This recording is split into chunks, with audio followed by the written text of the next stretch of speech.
Selamat siang semuanya.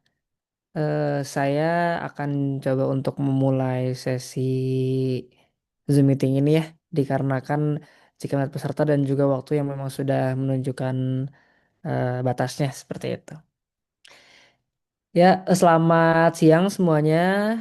Assalamualaikum warahmatullahi wabarakatuh. Ya, Waalaikumsalam selamat warahmatullahi datang wabarakatuh. teman-teman. Selamat. Selamat datang teman-teman dalam sesi Road to Campus Bandung Design Biennale 2025 ya. Di sini sebelum kita memulai sesinya, perkenalkan nama saya Raden Muhammad Fikri Putra, bisa dipanggil Raden atau Fikri. Di sini saya akan menjadi moderator dalam acara eh, BDB Ratu Kampus ini. Itu di sini juga sebenarnya kita sudah kedatangan Ardan Sastria selaku pembicara dan juga Bang Kodir sebagai selaku penanggap. Halo Ardan dan Bang Kodir. Ya, Halo. eh, Oh, halo Bang. Ya, sudah hadir juga ya Ardan dan juga Bang Kodir. Di sini eh, saya akan menjelaskan terlebih dahulu ya terkait apa kemudian tujuan dan juga tema besar daripada Bandung Design Biennale 2025 sekarang gitu ya. Untuk teman-teman di sini mayoritas merupakan mahasiswa sudah pasti ya karena ini juga merupakan program Road to Campus. Di sini mungkin saya akan menjelaskan sedikit terkait tema dan juga background daripada BDB 25 secara singkat saja ya. Nanti mungkin akan lebih jelasnya akan dijelaskan oleh Bang Kodir. BDB ya, saya sendiri sebenarnya pernah berkontribusi dalam BDB, BDB 2021 dan juga di 2023. Nah, yang ini menarik, waktu 2021 itu saya sempat jadi intern graphic designernya, kemudian di tahun 2023 itu saya jadi kontributor di exhibition BDB 2023. Ya, yang menarik adalah ya setiap tahunnya BDB ini menghasilkan program-program baru ya yang memang pastinya juga sangat berkaitan dan sangat bisa bikin kontribusi terhadap ekosistem desain khususnya di Kota Bandung ya seperti itu.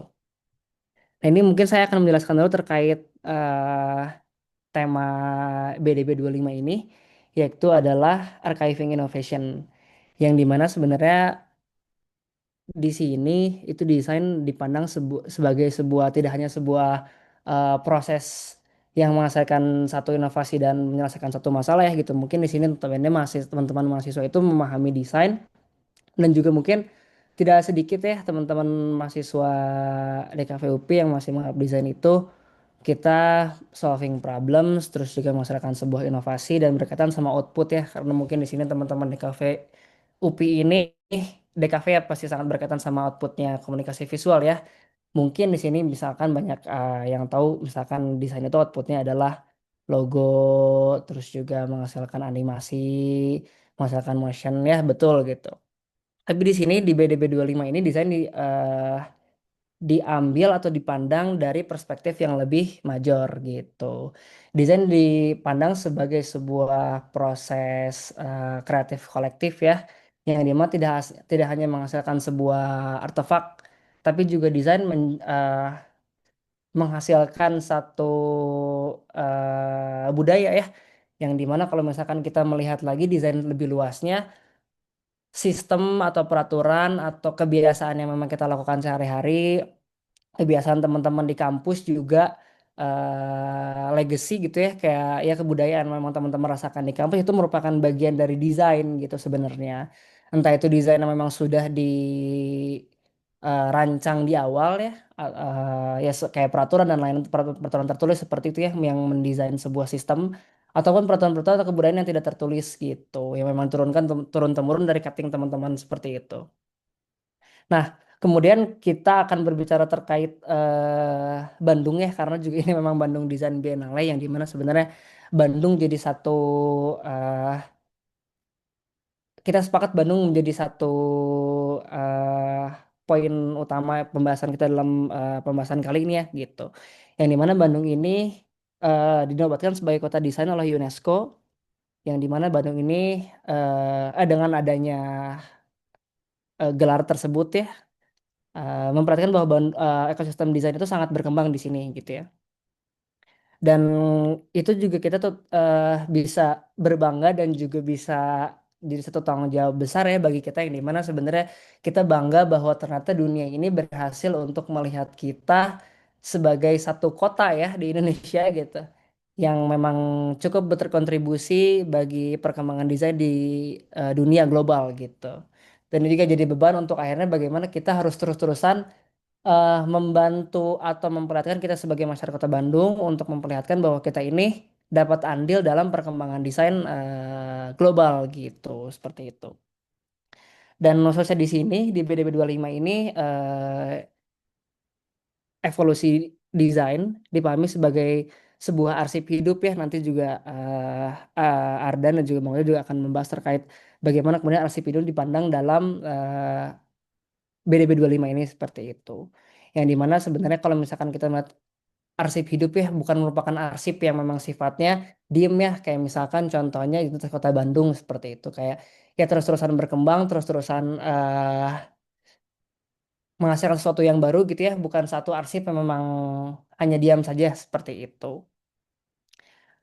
Oke, nah dan kita juga nanti akan melihat bagaimana sih evolusi desain ini menjadi satu kontribusi kita ya Kota Bandung ini dalam kaliber evolusi desain global seperti itu. Nah, tanpa berlama-lama mungkin di sini kita sudah kedatangan Ardan Sastria selaku pembicara dan juga penanggap Bang Kodir. Ini saya akan coba memperkenalkan sedikit terkait penanggap dan pembicara kita pada siang hari ini. Ada Bang Kodir, Bang Andi Abdul Qadir. Halo Bang.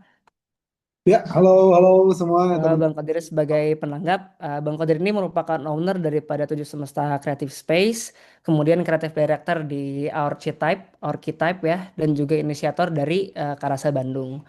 Kemudian ada pembicara kita, Mas Ardan Sastria dari DKV UPI 2020. Halo Mas Ardan. Halo, halo Mas.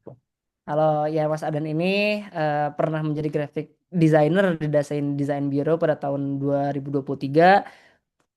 Kemudian graphic designer di GCC Indonesia, APCIEU dan UNESCO pada tahun 2023 sampai dengan 2024. Kemudian sekarang graphic designer dari Maja Family dan juga di Midnight Studio ya, seperti itu. Itu mungkin selamat datang ya saya ucapkan juga untuk Ardan dan juga Bang Qadir.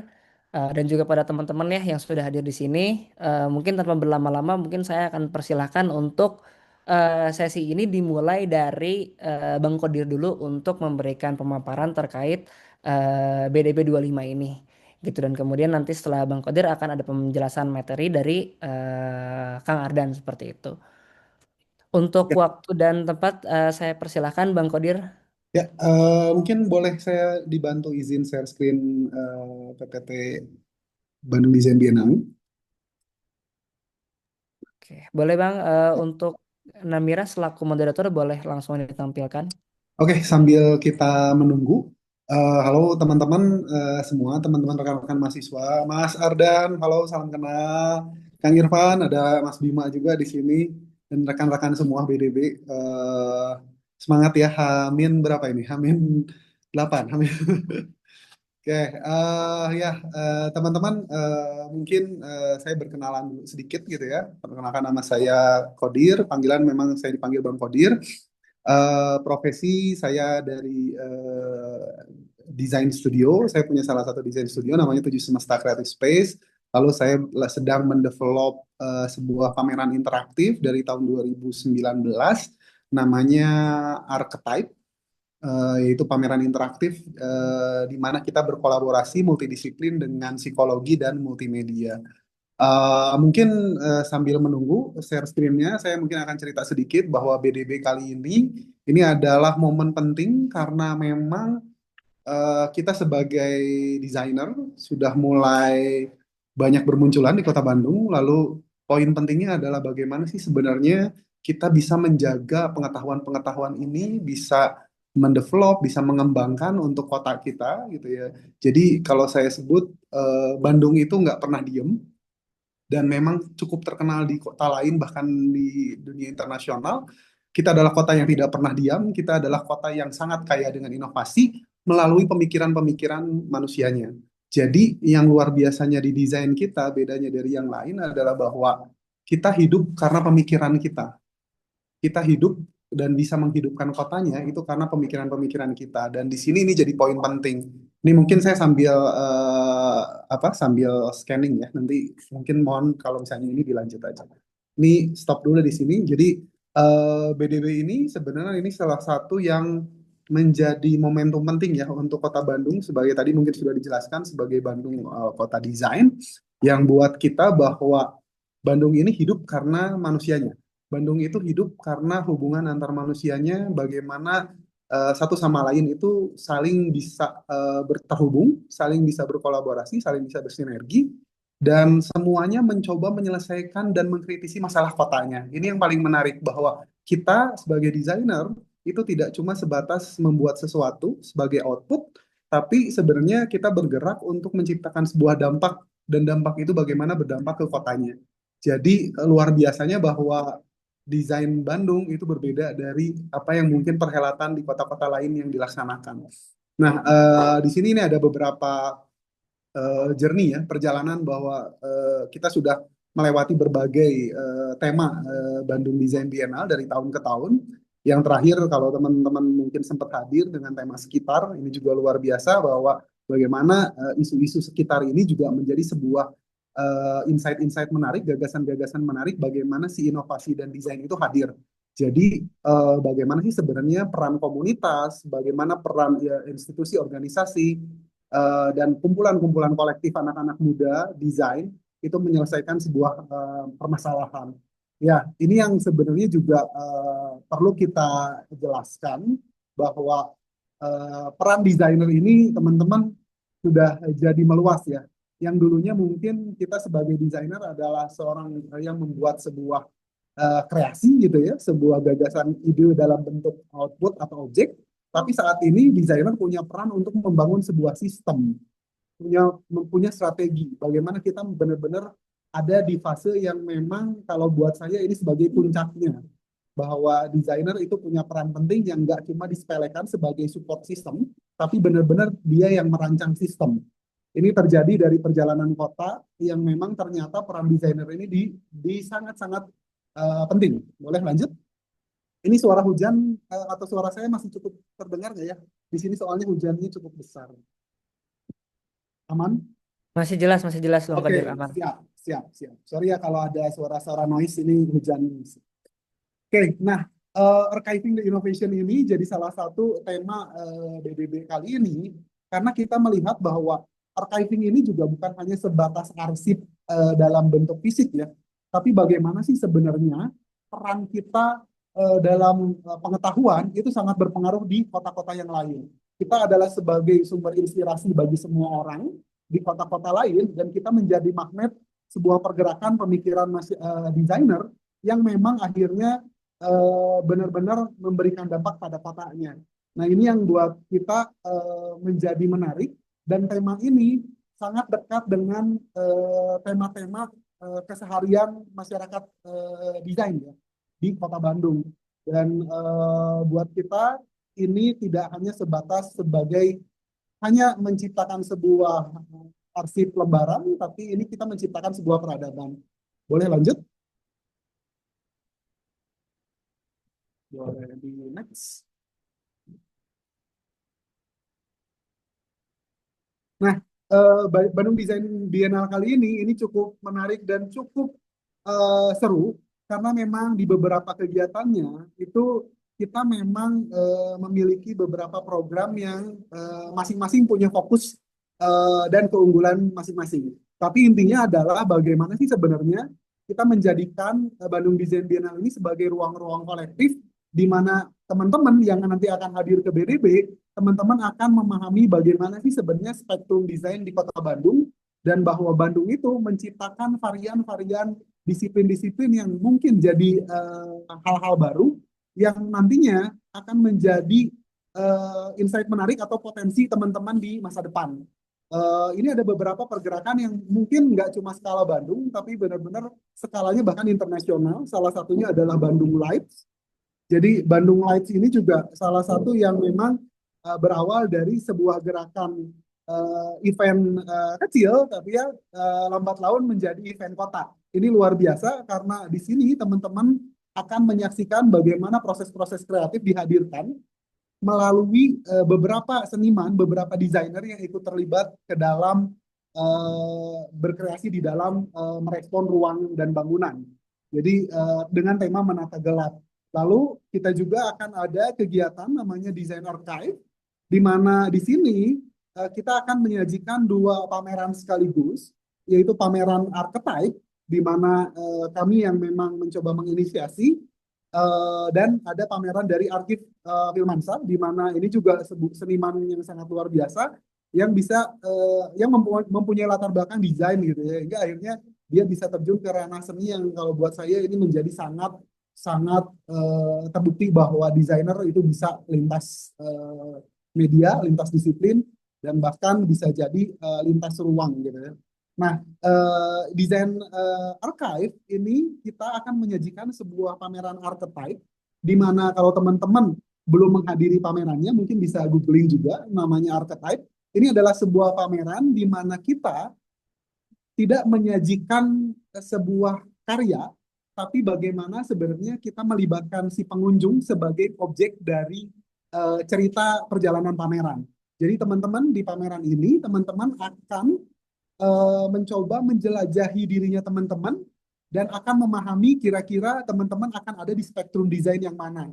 Jadi kita nggak cuma sebatas pameran, tapi semacam personality test yang kita kolaborasikan dengan expert psikolog, di mana peran-peran desainer atau mahasiswa-mahasiswa baru itu nanti akan menjelajahi pameran ini tidak cuma hanya melihat dan mempelajari desain, tapi teman-teman akan mengalami menjadi desain, menjadi desainer, di mana teman-teman akan menjelajahi dirinya masing-masing melalui personality test, lalu nanti di endingnya teman-teman akan dihubungkan dengan spektrum dan potensi desain yang kalian punya, yang nantinya teman-teman akan dihubungkan dengan berbagai ekosistem yang ada di BDB. Dan salah satunya adalah desain forum, gitu ya. Jadi teman-teman, archetype ini jadi punya peran untuk mengikat semua event yang ada di Bandung Design Biennale, karena teman-teman nanti akan diikat dengan potensi apa yang teman-teman miliki, dan teman-teman harus bertemu siapa dan harus bertegur sapa dengan siapa. Ini yang menarik, jadinya teman-teman tidak hanya sebatas melihat, tapi akan di-assessment sebagai kira-kira teman-teman ini punya potensinya di mana, dan bisa bertemu siapa di BDW. Salah satunya, teman-teman bisa bertemu nanti di forum, desain forum, di mana nanti banyak pembicara ya dari skala nasional dan internasional, di mana teman-teman akan melihat bagaimana perkembangan desain saat ini, termasuk bagaimana perkembangan desain terhadap kotanya. Lalu teman-teman juga akan bisa berkeliling ke Bandung Design Market, di mana teman-teman akan bertemu dengan profesional-profesional desainer, baik itu secara langsung atau misalnya melihat berbagai ekspresi karya-karya mereka, di mana karya-karya mereka itu kita kurasi berdasarkan beberapa spektrum desain. Jadi kita akan mencoba menerjemahkan ada apa aja sih sebenarnya di Kota Bandung, dan apa aja sih peran-peran desainer yang mungkin bisa jadi desainer-desainer yang multidisiplin ya, lintas disiplin dan transdisiplin. Nah, ini juga menarik buat teman-teman agar teman-teman bisa bisa datang dan memahami di mana sih sebenarnya posisinya teman-teman saat ini. Jadi akhirnya saat teman-teman nanti lulus, teman-teman akan memahami bahwa ekosistemnya seperti itu dan bagaimana teman-teman bisa menyesuaikan. Nah, ini juga menarik. Lalu ada sesi di mana program yang memang sifatnya lebih casual. Jadi kita juga mengadakan desain piknik, di mana teman-teman itu bisa curhat secara casual di sana, di mana teman-teman akan berbincang-bincang dengan para desainer, tapi secara informal. Ini menarik juga karena di Bandung itu tempat nongkrong itu menjadi media-media untuk transfer pengetahuan. Jadi desain piknik ini sebenarnya merespon juga bagaimana sih sebenarnya perilaku anak-anak muda Bandung, terutama desainer yang sering berkumpul di tempat-tempat yang informal, lalu merancang sebuah gagasan. Dan ini juga sebenarnya jadi ruang yang menarik untuk teman-teman, siapa tahu teman-teman nanti bisa terikat dengan berbagai potensi di masa depan. Lalu yang terakhir tentu UNESCO Cities of Design, karena di sini juga poin paling penting teman-teman bahwa desain itu terkonek juga dengan dunia global, dan ini juga wajib bagi teman-teman untuk datang ke Bandung Design Biennale karena bagaimana sih sebenarnya bahwa peran global itu juga menjadi penting eh, untuk desainer-desainer di Kota Bandung.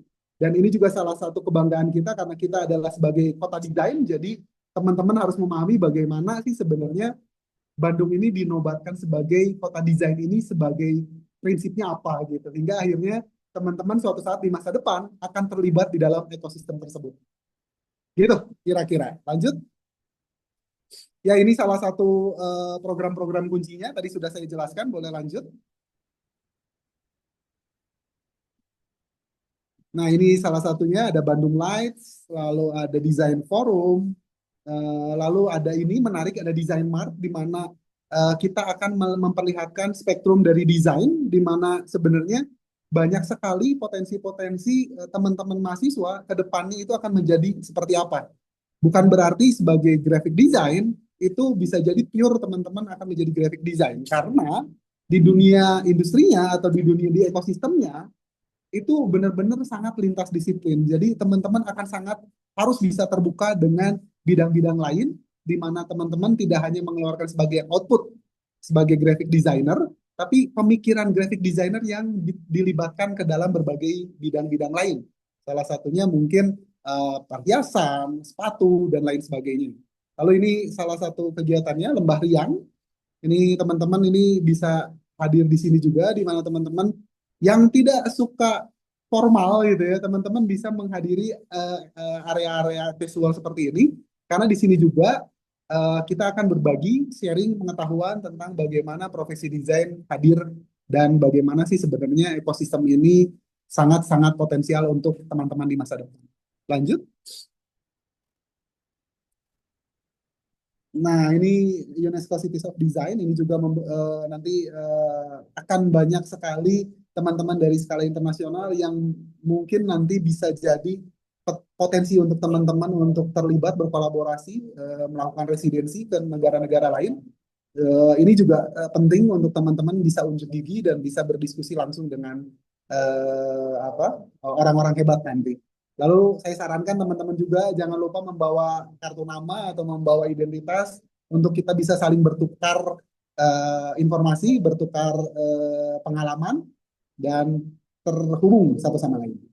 Ini schedule time-nya, jadi kita akan ada perhelatan selama 1 bulan full, tapi ada beberapa event-event yang memang di beberapa hari awal dan akhir. Di minggu pertama hingga minggu terakhir, dari week 1 sampai week 4, kita akan mengadakan Bandung Design Biennale Exhibition, yaitu di mana kita akan menampilkan archetype exhibition dengan archive exhibition sepanjang bulan Oktober. Jadi teman-teman bisa hadir. Kita akan buka di jam 1 siang hingga jam 9 malam. Jadi waktunya sangat panjang. Dan di situ pun juga teman-teman bisa menjadwalkan apabila misalnya teman-teman ada yang ingin berkunjung secara rombongan, itu juga kita bisa menyediakan sesi-sesi diskusi, mini-mini diskusi untuk sharing tentang event dari pameran Archetype ini. Jadi silahkan hadir karena ini 2 tahun sekali, event 2 tahun sekali, wajib teman-teman hadir eh, karena balik lagi momentumnya tepat karena di perhelatan Oktober ini kita benar-benar membuat si gong dari Bandung Design Biennale di mana regenerasi dengan tema Archiving Innovation ini jadi kunci-kunci utama. Oke, lalu ada Bandung Lights di awal minggu. Jadi ada Bandung Lights, itu nanti hari Jumat, Sabtu, Minggu di week pertama. Lalu nanti akan ada Design Forum di Sabtu, Minggu, minggu kedua. Lalu nanti ada UNESCO Cities of Design. Ini nanti ada hybrid meeting internasional. Lalu nanti di minggu terakhir akan ada Lembah Riang, di mana teman-teman bisa berdiskusi secara informal bersama para desainer sambil bercamping ria. Gitu, lanjut.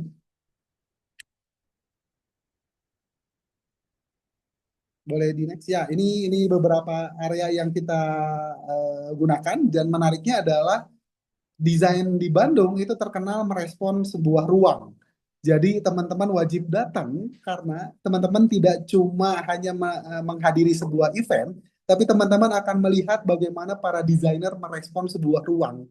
Dan di Bandung itu cukup terkenal banyak ruang-ruang kolektif yang memang dibangun oleh anak-anak muda dan desainer dari benar-benar ruang-ruang yang cukup mentah gitu ya. Ruang-ruang mentah yang akhirnya dibangun menjadi sangat layak. Jadi kalau teman-teman ingin belajar bagaimana proses merespon sebuah bangunan, saya pikir teman-teman wajib hadir ke sini juga sambil belajar bagaimana desainer mengeksplorasi sebuah ruang. Seperti itu kira-kira dari saya. Terima kasih. Jika ada pertanyaan terkait spesifik event tertentu, dipersilakan. Dikembalikan kepada moderator. Silakan. Baik, terima kasih Bang Kodir, pemaparan BDP 25-nya.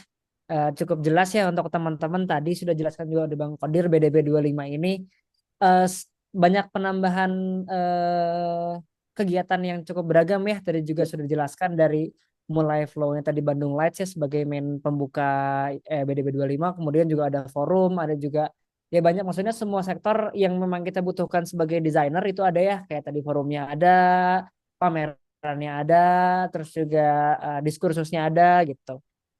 Mungkin untuk pertanyaan teman-teman dan juga mungkin Bang Koji nanti kita akan kumpulkan ya di akhir sehingga nanti akan menjadi pertanyaan bersama yang bisa dijawab bareng-bareng di sekalian di sesi kita jawab di terakhir seperti itu. Ya, terima kasih sekali lagi ya Bang Koji atas Sama-sama. penjelasannya. Sekarang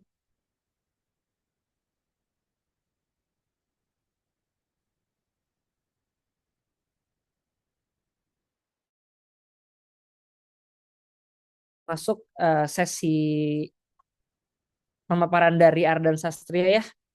Silakan untuk waktu dan tempat dipersilakan Mas Ardan. Oke, makasih Mas Fikri dan juga Bang Kodir tadi paparannya. Ini aku coba izin share screen ya.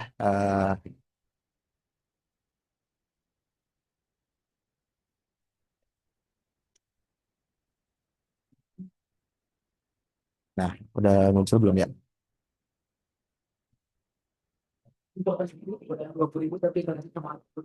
Halo, udah muncul belum, Mas? Sudah ada Mas Ardan, silakan Mas Ardan. Oke, siap. Halo semuanya, selamat siang. Sebelum memulai ke sesi sharing, mungkin ya aku mau ngucapin makasih banyak buat teman-teman yang udah hadir. Makasih juga buat tim Bandung Desain Biennale 2025 yang udah mengadakan forum diskusi kali ini. Dan juga udah mempercayakan aku ya sebagai pembicara di sini dengan tema Archiving Innovation. Mungkin aku coba kasih judul dari sharing session itu dari jejak jadi arah. Nah, mungkin aku mau disclaimer dulu, sorry. Aku mau disclaimer dulu kalau sebenarnya eh, apa yang aku coba share di sini tuh berdasarkan pengalaman pribadi aku. Jadi bukan berdasarkan riset akademik. Ini pure apa yang aku alami. Dan mungkin teman-teman bisa mengkurasi lagi baik dan buruknya gitu ya. Nah, perkenalan singkat dulu. Aku Ardan Sasria, alumni dari BKVP, angkatan 20, baru lulus tahun kemarin. Sekarang berprofesi sebagai desainer grafis di dua tempat ya, ada Majid Meli, Holding Group Company, sama ada di Midnight Studio, salah satu studio branding mungkin ya. Dan juga sekarang lagi coba uh, menggarap project atau sebagai inisiator juga dari project Reka Lestari. Juga akan ada sedikit pembahasan mengenai Reka Lestari ini. Dan ya itu ada beberapa karya aku juga, mostly ada di branding material design. Nah mungkin sebelum masuk ke materi yang pertama mungkin ya, ini aku mau sedikit intro dulu karena aku baru lulus nih, masih fresh grade gitu ya jatuhnya. Aku mau cerita juga nih waktu semasa aku jadi mahasiswa, aku cukup senang banget berkolektif gitu. Jadi hingga beberapa kali tuh waktu mahasiswa tuh bikin kolektif setiap semester gitu ya, ada masanya tuh. Terutama di sini mungkinnya di yang di paling sebelah kiri. Ini tuh namanya Volleyworks. Jadi aku dulu sama teman-teman pernah bikin satu agensi di semester 3. Dan agensi itu tuh kayak udah ngerjain project branding, terus juga udah kayak sewa studio offline-nya waktu itu cukup bertahan sih selama 9 bulan gitu. Terus ya seru-seruan bareng lah sambil belajar desain gitu, sambil ketemu klien dan segala macam, banyak up and down-nya gitu. Dan lanjut di semester selanjutnya sekitar semester 5 gitu aku bikin kolektif namanya Pluk Kolektif. Itu bareng teman-teman yang berbasis expression sih kalau si kolektifnya itu, jadi lebih ke bikin acara musik-musikan gitu, atau mungkin lebih ke bikin workshop, dan juga kita pernah bikin zine gitu yang disebarkan secara gratis gitu ke mahasiswa yang ada di UI. Terus yang ketiga itu ada 24. Nah itu tuh agency juga aku bikin di semester 6. Itu tuh cuman fieldnya tuh beda gitu. Kalau waktu fieldnya tuh lebih di multimedia design, karena waktu itu dapat project untuk garap video mapping di Isola. Terus juga ada beberapa juga project seperti 3D, motion design dan lain-lain gitu. Jadi fieldnya tuh di multimedia.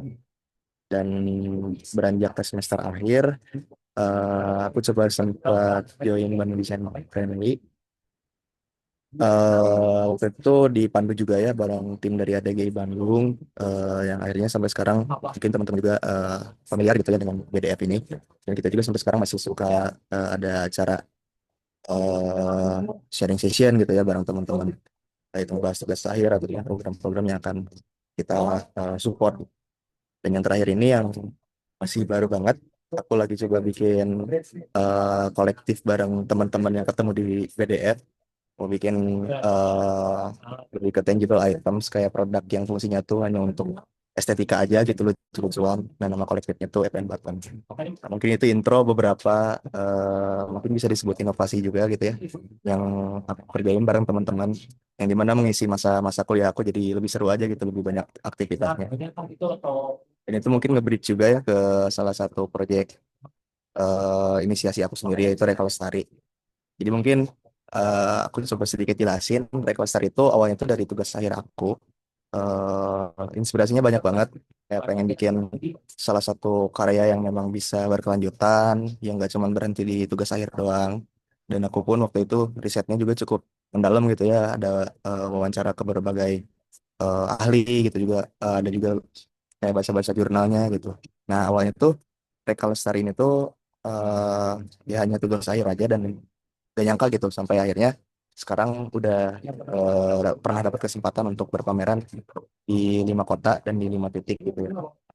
Prosesnya cukup panjang selama 1 tahun, ketemu orang hebat, berkolaborasi bareng komunitas-komunitas besar, juga ya ada ups and down-nya, banyak support terjadi juga kayak gitu. Nah, secara kegiatan mungkin ya, kemarin tuh diadakan di 5 kota. Kotanya itu ada di Cimahi, itu tuh dibuka di IKEA AKBP gitu ya. Lalu titik selanjutnya itu, atau kita sebut dengan titik asah, itu ada di Bogor.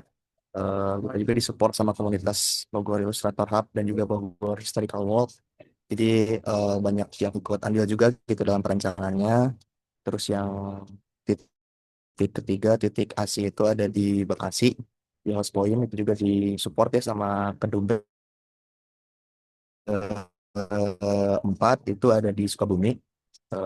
Tempatnya itu ada di Gossip House, itu disupport juga bareng dengan anak-anak art atau street art yang Sukabumi gitu ya.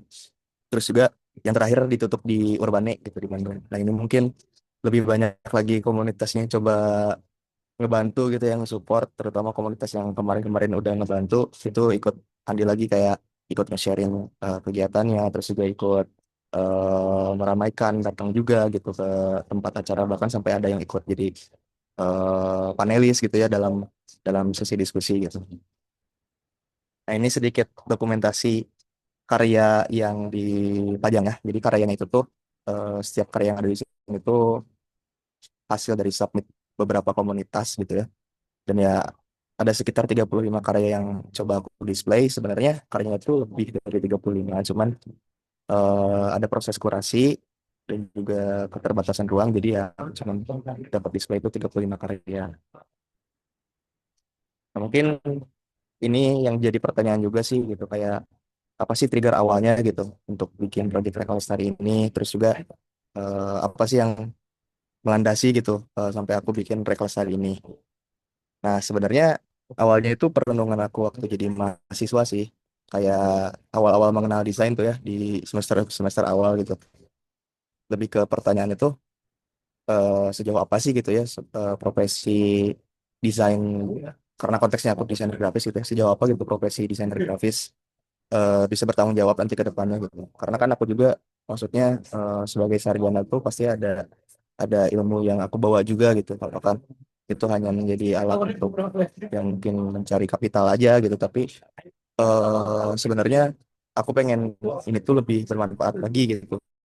Dan ya itu tuh sebenarnya pikirnya tuh salah satunya dengan aku ngelihat sampah berserakan, terus juga banyak banget sampah-sampah visual, apalagi pada masa-masa kampanye gitu ya, banyak banget spanduk yang ngalangin eh, jalan gitu, yang pada akhirnya aku sempat baca satu riset di mana kemacetan tuh bisa naik gitu gara-gara ada spanduk yang ngalangin trotoar gitu. Makanya orang-orang yang jalan di trotoar tuh suka pada turun tuh ke bahu jalan, jadi pada bikin lajur kendaraan sempit. Nah itu tuh jadi banyak sekali gitu dampaknya dari sampah visual itu.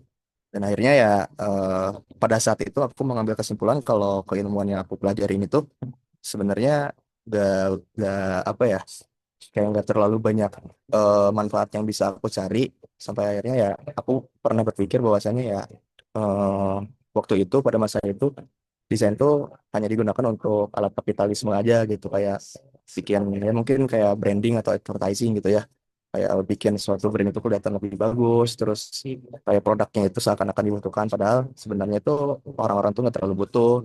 Terus ya karena kemakan iklan atau branding jadi kayak beli gitu gara-gara lifestyle, mungkin pada akhirnya orang tersebut sendiri gitu yang dapat eh dampak buruknya gitu ya. Terus juga yang kedua ya limbah tadi, mungkin ya kalau konteksnya itu packaging, ya limbah plastik kan emang susah gitu ya diurai oleh alam. Cuma kan kadang kita juga secara realita sadar gitu ya, maksudnya power designer grafis dalam sebuah bisnis atau company itu kadang nggak terlalu besar gitu untuk sampai menentukan bahan apa yang dipakai gitu untuk sebuah packaging, karena bersangkutan dengan cost production dan lain-lain gitu. Cuman eh, eh, pasti kita ada solusi lain gitu untuk mengurangi masalah ini, entah itu bikin kampanye atau apa gitu yang memang itu tuh bisa ngejawab keresahan gitu. Dan yang terakhir tuh aku waktu itu berpikir kalau ya desain itu cuma alat untuk propaganda aja gitu ya. Kayak kemarin ramai itu yang isu politik gitu ya. Nah ya menurut aku sebenarnya eh, ada sisi baiknya, ada sisi buruknya gitu. Karena mungkin ada orang yang memanfaatkannya itu dengan baik, ada juga kayak mungkin kita sebut buzzer lah gitu, yang coba untuk menjelekkan satu institusi atau menjelekkan satu nama gitu, yang pada akhirnya jadi anarkis gitu, jadi ricuh gitu. Nah itu kan cukup menyedihkan juga ya kondisi Bandung kemarin gitu. Karena aku juga sempat datang ke lapangannya gitu, melihat situasi demonya, wah ternyata ya cukup anarkis juga gitu kalau udah terpengaruh kita kayak gitu. Nah cuman setelah masa-masa perenungan itu jadi mahasiswa, akhirnya aku nemu jawaban waktu bikin Rekalestari ini gitu. Dan ya bagi aku Rekalestari itu adalah sebuah jawaban buat aku gitu. Karena Rekalestari itu hadir gitu sebagai apa ya, sebagai jawaban untuk menjawab keresahan personal aku sendiri sih. Karena aku juga orang Bandung, terus aku juga tinggal di Jawa Barat gitu ya. Aku sering terpapar dengan slogan Jawa Barat, Sini Asa, Asih dan Asuh, yang dimana aku juga coba sempat ngulik lagi, eh, yang pada akhirnya aku coba angkat idiom tersebut tuh menjadi nilai perancangan yang coba aku infuse gitu ke dalam output yang aku kerjakan kayak gitu. Dan ya akhirnya setelah aku definisikan ulang ya dapatlah kesimpulan gitu kalau rekonstruksi itu bagiku merupakan sebuah inisiasi living archive gitu, atau arsip yang hidup mengenai sosial dan budaya gitu. Nah, mungkin iterasinya itu bisa banyak gitu. Mungkin awal-awal itu bentuknya kan buku gitu. Nah, kemarin itu yang baru-baru ada event exhibition gitu. Dan kedepannya itu aku lagi coba rancang untuk menjadi sebuah media digital. Juga ada beberapa art print yang tentunya akan kolaborasi lagi bareng seniman, bareng desainer, ataupun disiplin lainnya gitu ya. Karena aku harap kolaborasi ini tuh nggak berhenti gitu, akan aku terus lanjutkan. Nah, sebenarnya aku nggak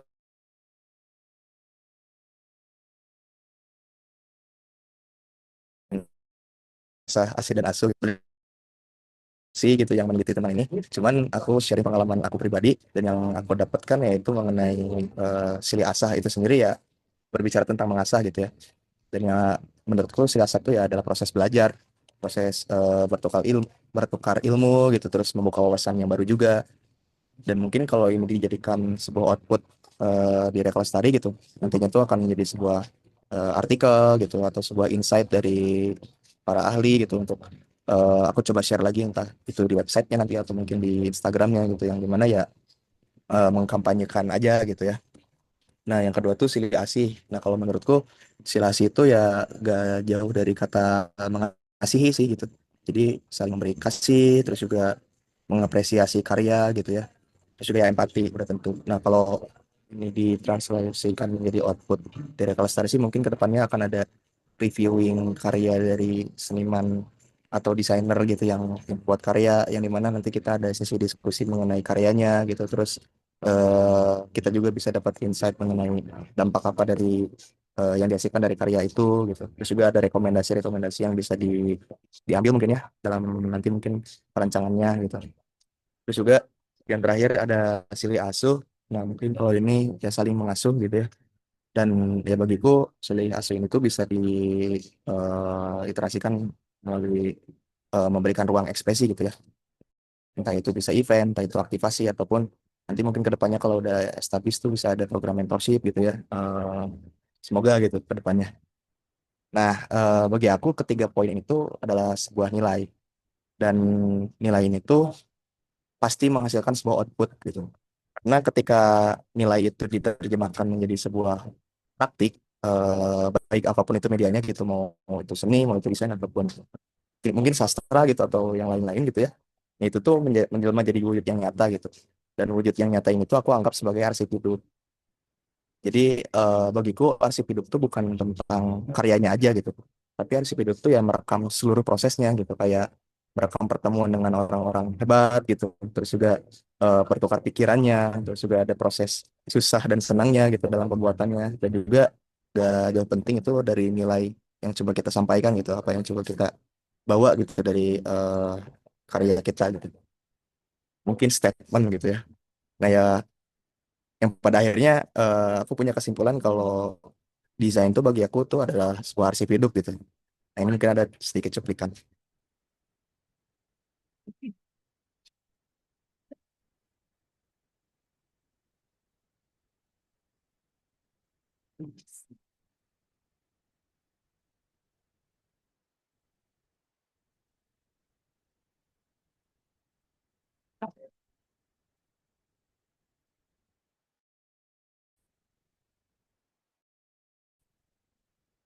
Nah ini sebetulnya arsip foto dari proses perjalanan Reka Lestari ini gitu ya. Mulai dari perancangan awalnya, brainstorm di awal, terus juga ketemu dengan orang-orang di setiap kota, terus juga kita approaching beberapa komunitas yang emang tetap pengen juga gitu bikin inisiasi. Jadi ya banyak banget yang terekam gitu sebuah proses desain ini. Dan ya akhirnya aku mengambil kesimpulan kalau desain itu kan bukan hanya sebuah visual gitu, tapi desain juga bisa jadi rekam jejak dari eh, dan ya udah pasti berangkat nilai desain itu sendiri tuh ya at least tuh bisa mungkin nge-solving problem masa kini dan buat ini salah di masa depan karena gak sedikit kan gitu yang coba untuk nge-solve problem masa kini yang pada akhirnya jadi dampak buruk juga tuh di masa depan. Nah, kalau bagiku ya harus sustain aja sih gitu, harus mikirin masa kini dan masa depannya. Mungkin juga aku sedikit terpapar dari Abesot gitu ya waktu itu nah ngobrol. Jadi ya desain itu sebagai arsip hidup ya salah satunya ini gitu dari kita lahir kita tuh dalam konteks desain grafis kan udah ada gitu ya, udah ada desain grafis tiap kelahiran terus juga ada batu nisan gitu ketika kita meninggal. Jadi ya dari kita hidup dari dunia ini sampai kita meninggal selalu ada desain gitu dalam hidup kita tuh. Nah, aku percaya sih kalau dari sebuah inovasi yang berangkatnya itu dari nilai desain maka itu bisa jadi sebuah dokumentasi zaman seterusnya. Karena itu tuh pasti jadi pedoman aja sih menurut aku untuk generasi yang akan datang gitu ya. Maksudnya ketika mereka ingin membuat sesuatu udah pasti ngelukatnya tuh ke produk yang udah ada sebelumnya gitu ya. Kayak aku juga beberapa kali, wah ini suun mas, Mas Fikri gitu ya, beberapa kali juga bikin inisiasi yang bikin aku ke-trigger juga gitu. Ada beberapa juga teman-teman aku yang suka bikin inisiasi juga yang pada akhirnya ya aku juga nge-look up gitu apa yang bisa aku ambil terus ya aku coba iterasi lagi ke bentuk yang baru kayak gitu. Nah, ini aku coba ngedefinisiin sih arsip hidup menurut aku sendiri. Nah, kalau menurut aku sebenarnya arsip hidup itu adalah arsip yang gak cuma menyimpan masa lalu, tapi juga ikut berdenyut di masa kini dan memberikan inspirasi untuk masa depan gitu. Jadi ya arsip yang akan selalu bertambah, tidak, yang sifatnya tidak pasif dan nggak diam gitu. Dan ya karena bentuk arsip ini tuh adalah hidup gitu ya, ya udah pasti berruang gitu untuk berinteraksi. Dan ya menurut aku ruang interaksi ini tuh sangat dibutuhkan gitu. Tujuannya itu ya salah satunya untuk diwariskan ke generasi baru gitu, ke generasi muda, desainer-desainer baru, dan ya selain itu juga diperbaharui gitu. Kayak akan ada bentuk lainnya gitu ya dari karya yang udah kita buat tuh gitu.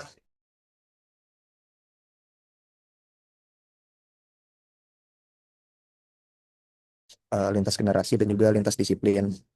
Nah, lintas generasi di sini tuh menurut aku sangat penting gitu karena beberapa kali juga tuh aku ketemu generasi yang tua gitu. Mereka tuh cenderung memori gitu terus juga kadang ya kalau kata bahasa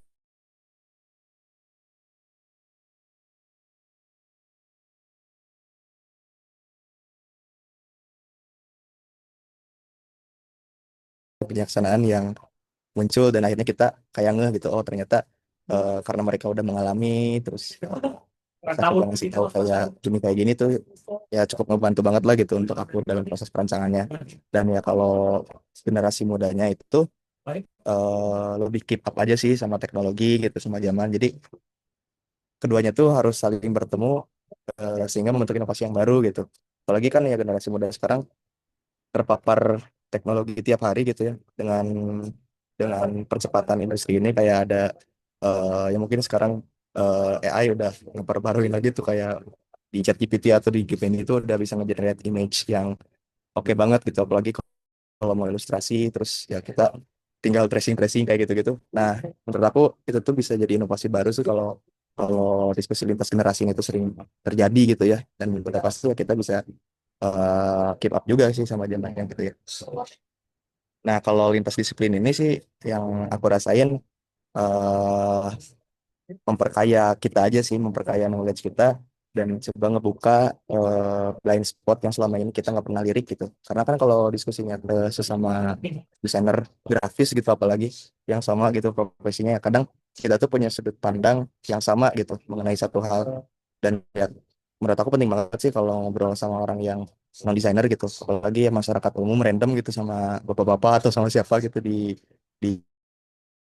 jalan gitu ya ngobrol. Terkadang itu tuh bikin ngeh kita juga gitu. Ya bahkan mungkin kalau aku sendiri biasanya dari klien sendiri pun gitu bisa jadi pengingat aku gitu. Kadang ya aku terlalu idealis dengan bentuk yang menurut aku sangat ideal dan ternyata ya secara realistis tuh itu nggak bisa diproduksi misalkan atau ternyata terbatas budget dan segala macam. Nah itu ngebuka banget perspektif aku gitu dalam sebuah merancang. Jadi ya perlu juga sih diskusi lintas disiplin gitu. Nah, ini mungkin dokumentasi waktu kegiatan Reklastari kemarin di Bandung. Jadi aku sempat ngundang Kang Budi Dalton gitu untuk berbicara mengenai Sunda, terutama idiom silih asah, asih dan asuh ini. Terus juga waktu itu dimoderatori oleh The Shot gitu ya, profesinya juga sebagai desainer grafis. Jadi aku pengen pengen lihat aja sih maksudnya penasaran juga sih gimana apa yang akan terjadi gitu ketika diskusi lintas disiplin itu terjadi gitu, apalagi ya sama orang-orang yang memang capable gitu di bidangnya gitu. Dan ya selama aku nonton apa yang mereka diskusikan, aku mendapatkan kesimpulan gitu bahwasanya kan Kang Budi ngejelasin tentang Tritangtu gitu ya. Yang aku dapetin tuh ya salah satunya kalau di dunia itu nggak ada yang terdiri dari satu unsur gitu kecuali Tuhan. Jadi makanya terutama budaya Sunda tuh selalu berbicara mengenai tiga unsur gitu. Dan tiga unsur ini tuh eh ya maksudnya hal ini tuh yang mencerminkan bahwa diskusi lintas disiplin tuh salah satunya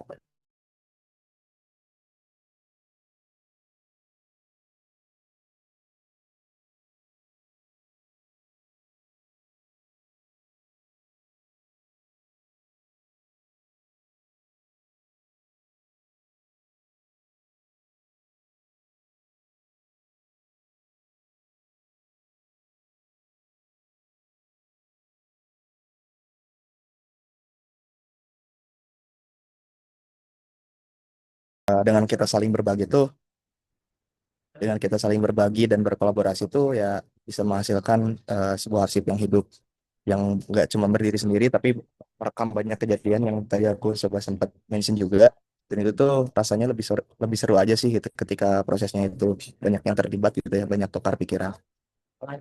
Dan mungkin ini karya yang kemarin aku sempat tampilkan juga. Nah ini semuanya full dari komunitas atau karya kolaborasi, jadi nggak ada perseorangan gitu ya, nggak dari tim sendiri gitu. Dia emang semuanya itu aku approach juga sih komunitas-komunitasnya, dan ya alhamdulillahnya tuh banyak juga sih yang tertarik gitu ya untuk ikutan. Dan ya ini mungkin visi ke depan aku gitu mengenai sudut pandang arsip hidup ini gitu. Menurutku arsip itu tuh bukan akhir gitu, tapi fondasi untuk inovasi berikutnya. Mungkin untuk jadi pedoman juga gitu ya untuk generasi yang akan datang.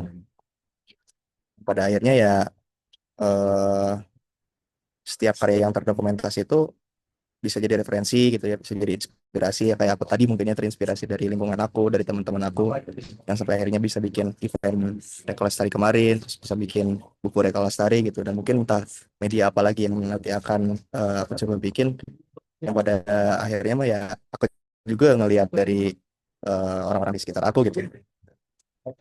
Ya mungkin bukan FOMO sih tapi lebih ke terinspirasi aja gitu. Nah, teman aku pernah bilang, katanya desainer muda tuh jangan hanya fit in, tapi tap in juga gitu.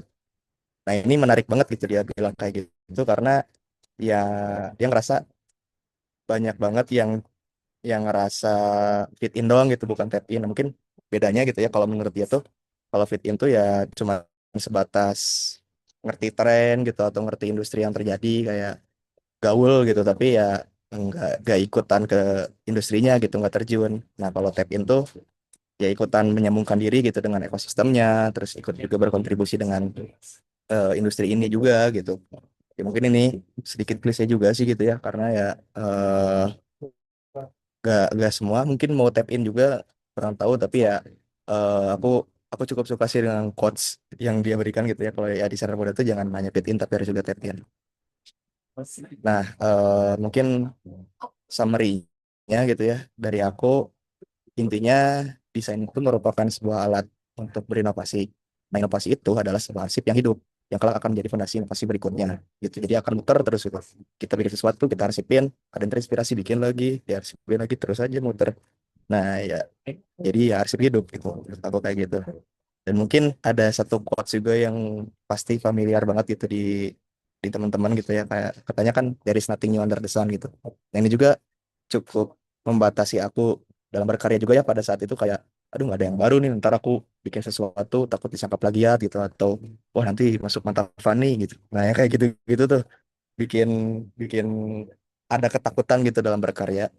Nah, setelah hasil perenungan itu ya aku coba ngejawab dari quotes ini sih. Nah, menurutku mungkin nggak ada yang baru gitu di bawah sinar matahari, tapi selalu ada cara agar yang lama itu tetap bernyawa gitu.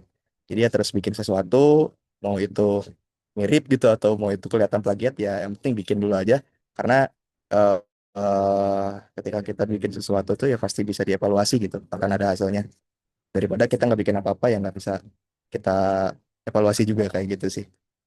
Mungkin sekian gitu dari aku presentasi singkatnya. Terima kasih. Aku kembalikan lagi ke moderator.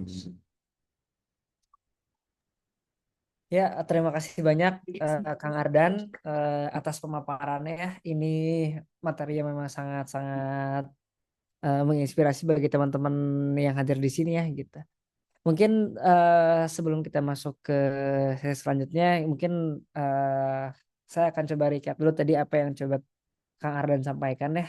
Tadi juga ada ngomongin terkait bagaimana kemudian desain itu memiliki tanggung jawab ya terhadap lingkungan yang kemudian direspon menjadi satu movement yaitu tadi Reka Lestari tadi gitu ya, bagian dari pemanifestasi tanggung jawab daripada desainer seperti itu. Kemudian juga tadi juga menarik ada satu kesimpulan yang bisa saya ambil adalah desain itu ya berkaitan sama silih asuh ya, di mana sebenarnya tadi juga sempat kepikiran bahwa ya pada akhirnya silih asuh ini merupakan manifestasi design thinking sebenarnya khusus dalam fragmen dalam bidang eh, dalam bagian empatinya seperti itu.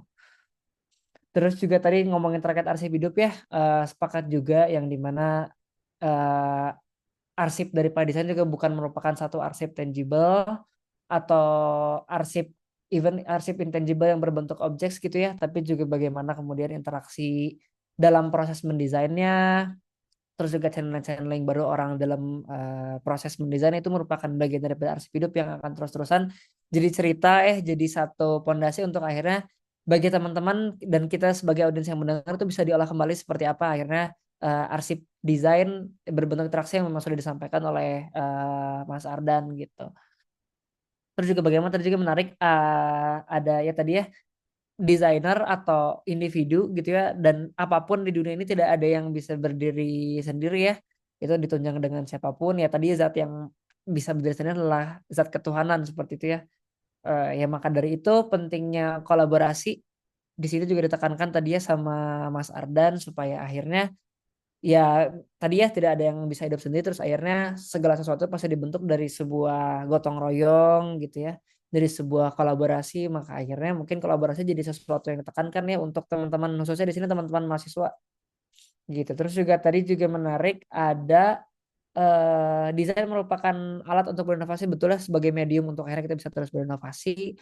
Kemudian juga tadi menarik banget di terakhir ada dari Nothing New Under the Sun sepakat bahwa ya khususnya mungkin mahasiswa di sini sebenarnya dari Nothing New Under the Sun ini jadi mengerikannya adalah menjadi sebuah batasan bagi mahasiswa gitu takutnya kayak oh nggak jangan bikin apa takut tadi ya mungkin takut disenggol Mantapani gitu itu sangat menarik ya Mantapani jadi satu parameter untuk akhirnya jadi jangan maksudnya malahan jadi jangan takut berkarya gitu ya karena memang tidak ada yang baru, kita hanya meregenerasi yang ada dan juga menghidupkan kembali apa yang sudah terlewat sebelumnya seperti itu.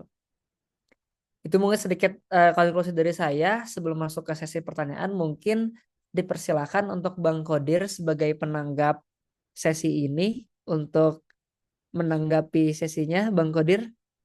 Untuk waktu dan tempat dipersilakan. Ya, ya menarik banget Ardan cerita ya. Saya sampai benar-benar terbawa ya. Jadi buat saya ini salah satu pesan penting ya bahwa sebenarnya proses tumbuh itu berangkat dari proses arsip. Kita jika kita menghargai bagaimana proses kita masing-masing sebagai individu, itu selalu mengarsipkan proses-proses hidup kita dan selalu menghargai apa yang kita lakukan, lalu mencatat dan mendokumentasikannya. Walaupun mungkin teman-teman merasa kayaknya belum layak ya untuk diceritakan, tidak. Teman-teman sebenarnya pentingnya teman-teman mulai dari saat ini mengarsipkan bagaimana perjalanan proses berpikirnya teman-teman semenjak mahasiswa hingga nanti ke profesian. Ini jadi poin penting karena ini agar teman-teman tahu bahwa sebenarnya proses mengarsip ini juga poin penting untuk bahwa kalian sadar bahwa kalian tumbuh. Bahwa kalian tumbuh. Kalian tuh sebenarnya tumbuh ini tujuannya untuk menemukan pola peran yang sebenarnya ingin kalian selami di profesi desain. Dan penting bahwa sebenarnya mengenal diri Itu jadi poin paling penting di mana teman-teman itu sebenarnya sedang mencari di mana sih sebenarnya peran teman-teman di ekosistem ini. Makanya poin penting adalah sebelum teman-teman menemukannya, ceritakan proses-proses perjalanan teman-teman karena sebenarnya apa yang teman-teman arsipkan itu nantinya akan menemukan pola-pola tentang perannya teman-teman. Secara tidak sadar bahwa teman-teman melakukan apa yang memang teman-teman inginkan.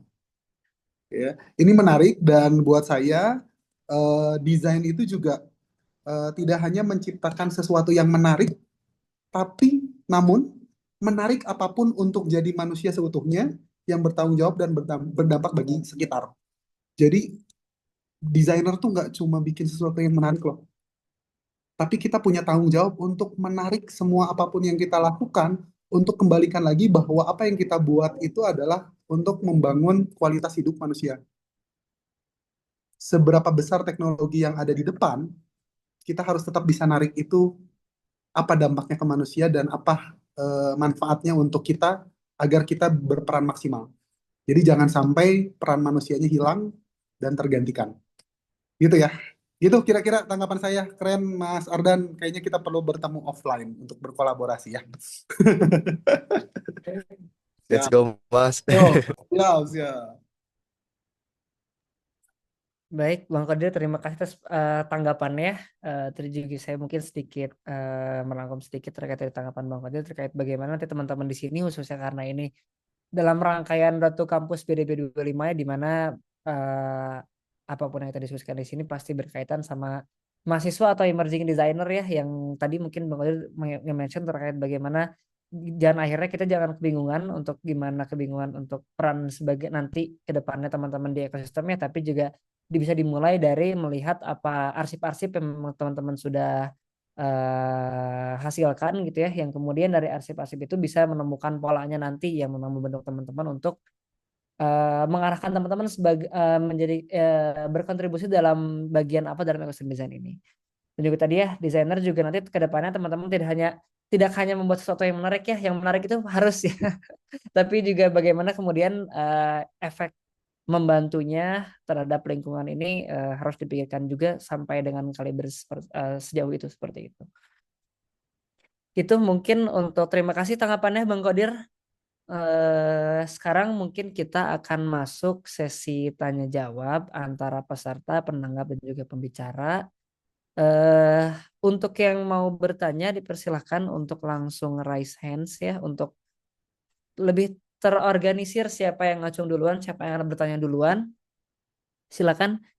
Mungkin di sini akan coba saya kerucutkan mungkin pertanyaan teman-teman jika kalau misalkan mau spesifik terkait BDB bisa dibantu nanti bertanya langsung ke Bang Kodir. Jika kalau mungkin tadi ada yang penasaran juga terkait materi-materi yang dibawain tadi sama Mas Ardan ya, itu silakan bisa langsung ditanyakan saja. Mau raise hands boleh, mau cek-cek di kolom comments boleh. Ya, sebelum mungkin di sini juga belum ada yang langsung ngacung ya. Terlihat mungkin masih memikirkan pertanyaannya.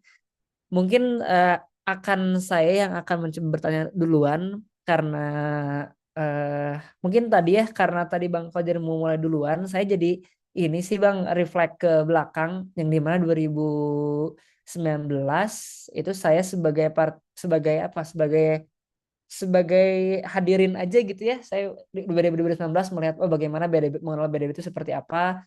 Kemudian 2021 menjadi internalnya menjadi graphic designer. Kemudian setelah menjadi graphic designer 2023 menjadi kontributor as studio dalam berpameran gitu. Nah, yang saya lihat ini perspektif mahasiswa gitu ya tahun 19 dan 21 waktu itu pas masih saya kuliah itu saya tuh nggak kedapatan informasi kayak gini gitu sebelumnya, kayak Ratu Kampusnya nggak ikutan dan mungkin nggak taunya saya memang nggak terlalu itu ngelihat pergerakan BDB atau mungkin belum ada gitu ya sesi ini, tapi yang jelas mungkin dengan adanya sesi ini mungkin ada yang ke-trigger nih teman-teman di sini untuk bisa berkontribusi misalkan dalam BDB 25 mungkin secara volunteering sudah dibuka sebelumnya gitu ya, dan juga pendaftaran sebagai kontributor pameran juga mungkin sudah, apakah sudah terlalu atau belum.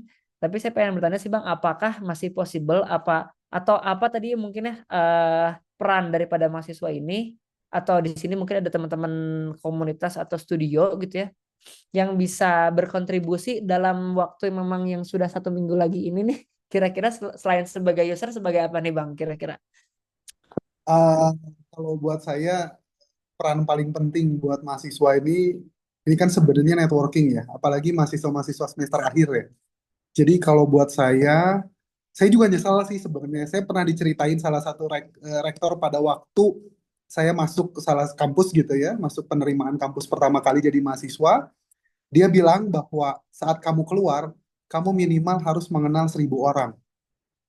Kata saya tuh, hah, kenal 1.000 orang? Oke deh, waktu itu zaman-zamannya Facebook ya, masih jadul banget. Kayaknya udah punya sih 1.000 follower gitu ya. Tapi ternyata bukan itu, tapi benar-benar 1.000 orang yang tahu bahwa kamu kenal mereka dan mereka kenal kamu.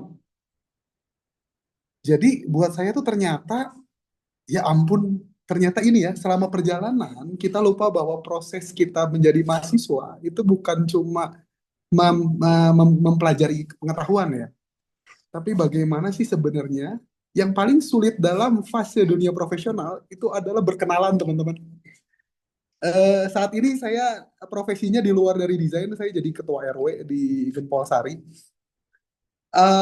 Dan proses desain itu lekat dengan proses di ke-RW-an saya, karena banyak beberapa program yang memang menggunakan co-creation, design thinking, dan lain-lain. Jadi ketua RT di kita tuh udah biasa bikin co-creation. Jadi seru banget kemarin penelitian lab dari Singapura juga gitu ya. Kunjungan dari 30 mahasiswa dari Politeknik Singapura dan ITB. Itu mengadakan sebuah riset bersama bersama warga. Jadi buat saya melihat bahwa ternyata teman-teman berkenalan itu susah. Itu aja intinya. Jadi BDB itu ajang teman-teman belajar berkenalan dengan orang yang seprofesi dulu minimal. Itu minimalnya gitu. Jadi buat saya supaya teman-teman itu nggak cuma kenal tapi diketahui. Makanya penting banget kalau teman-teman juga bisa membawa ID card atau name card gitu ya sebagai representatif, siapa tahu ternyata terkonek dengan satu sama lain. Jadi tunjukkan skillnya. Jadi buat saya skill itu nggak cuma teman-teman pelajari dan merasa bisa, tapi harus ditunjukkan karena nggak ada yang tahu sebenarnya. Bahkan saya sendiri pun juga orang-orang belum tentu tahu apa yang saya lakukan kalau saya tidak menceritakannya. Jadi ini adalah ajang buat teman-teman nggak cuma melihat tapi menceritakan apa yang dilakukan. Gitu sih kira-kira. Thank you Bang Kodir. Mungkin Yuk, ini sih satu lagi Bang. ya. Apakah mungkin volunteering khususnya untuk mahasiswa gitu ya, Hmm. dan juga untuk teman-teman mungkin di sini komunitas atau studi bisa, apakah masih terbuka untuk volunteering dan juga submit apa ya, submit karya gitu untuk dipamerkan di BDB atau tidak gitu Bang? Ya, kemarin tuh karena memang sudah close ya, volunteer dengan open submission karya sebenarnya udah close. Karena memang persiapannya sudah cukup mepet gitu ya, jadi kemungkinan juga kalau misalnya nanti, ini cukup lumayan banyak ya, saya lupa update terakhir mungkin Mas Bima juga kalau misalnya hadir bisa cerita tentang jumlah volunteer yang saat ini masuk ya. Tapi kalau buat saya sih, nggak perlu berkecil hati untuk teman-teman juga mungkin terlambat untuk daftar gitu ya. Tapi buat saya sih enaknya ya kalau di awal-awal itu jadi pengunjung. Jadi pengunjung dulu. Jadi maksudnya karena tapi ya balik lagi ya, jangan jadi pengunjung yang pasif tapi jadi pengunjung yang aktif karena di sana teman-teman bisa bertemu berbagai hal. Jadi sayang. Terus juga kalau misalnya kita di Archetype juga akan ada semacam jika memang dari kampus ada semacam rombongan gitu ya untuk berkeliling mengunjungi pameran kita, kita juga nanti akan menyediakan semacam eh, penceritaan tentang proses di balik eh, bagaimana kami berkarya dan bagaimana sebenarnya si konsep-konsep multidisiplin ini jadi poin penting. Jadi kalau misalnya memang mau, mungkin nanti dari beberapa kampus bisa bareng-bareng gitu ya, 30 orang lebih gitu ya, untuk bisa sama-sama menjelajahi sambil kita guide gitu apa proses-prosesnya. Jadi mungkin sejauh ini sih itu yang baru bisa saya jawab. Tapi mungkin nanti kalau ada Mas Bima sempat dengerin, mungkin bisa update. Siapa tahu mudah-mudahan ternyata oh dibuka lagi volunteernya gitu ya. Terus sekarang udah close sama open submissionnya juga. Gitu. Oke, Bang Kodir, terima kasih atas jawabannya. Itu ya teman-teman, tadi juga seperti yang disampaikan Bang Kodir, submissionnya sudah tutup ya. Alangkah baiknya menjadi kontributor dulu karena Ya saya juga mengalami pas 2019 menjadi kontributor yang memang lebih lebih enak gitu ya sebenarnya. Nggak akhirnya berkoneksinya nggak ada satu, mungkin bisa dikatakan mungkin ada beban tersendiri ya untuk akhirnya kita bertanggung jawab untuk menjadi panitia dalam BDB 25 ini gitu. Jadi teman-teman diharapkan untuk wajib hadir ya sebagai partisipan hadirin gitu ya.